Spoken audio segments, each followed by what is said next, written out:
हम नहाने जा रहे हैं। मैं तुम्हारे कुछ हेल्प कर दूं?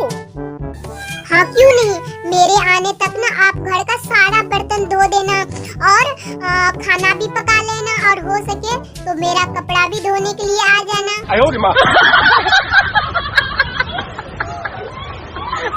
बली ते एहन होवे के चाही कि झगड़ा है भेला के बाद भी कहे अब के मुंह लटका के बैसल छी, अब तो बउआ सब से हो सुत गले।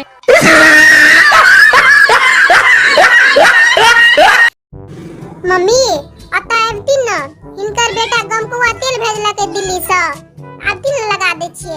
आबू आबू। रे बाप कते निक हमर पुतो मिलल।